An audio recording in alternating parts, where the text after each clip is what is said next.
Well,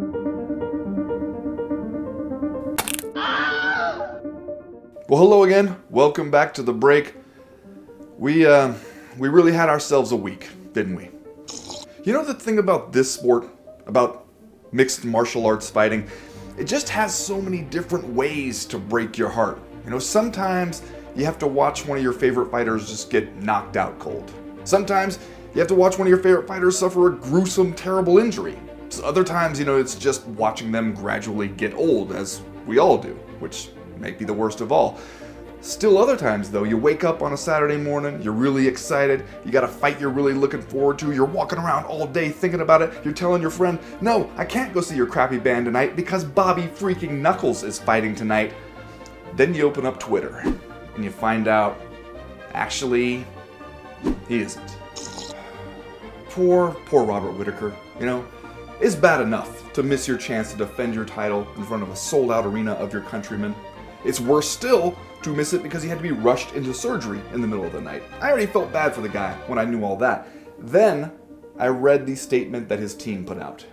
In that statement, the phrase collapsed bowel makes an appearance.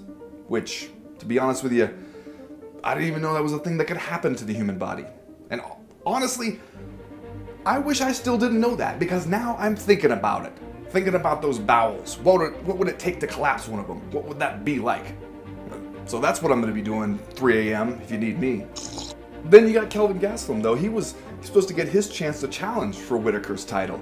And when he heard the news initially, the response on social media, he wrote it from way up there on the high road. You know, like classy kind of sportsman stuff. Just talking about expressing his disappointment, but also sympathy. You know, really playing it pretty cool there. Playing it like a professional who's been there before. And then he showed up to the arena with a belt on his shoulder talking about, I'm the champion. So yeah, so much for that. But at the same time, I get it, you know? You don't know what the UFC is going to do here if you're Kelvin Gastelum. Are you still going to be the #1 contender when Whittaker's healthy?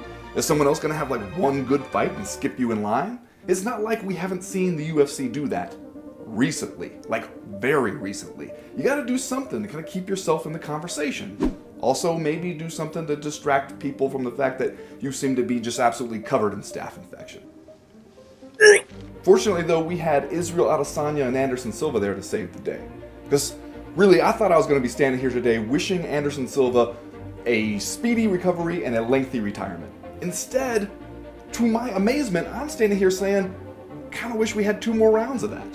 Don't get me wrong, Silva never really came close to winning in any important sense, but he remained conscious. He looked like he belonged in there, arguably won maybe 1 round. Most importantly though, he did not totally bum us out, which I don't know about you, for me, that just wildly exceeds my expectations. But what did we learn from all this? From all the middle of the night surgeries and middleweight shuffling and card subject to change nonsense? What's the #1 takeaway here? That part is actually pretty easy for me, and it's this.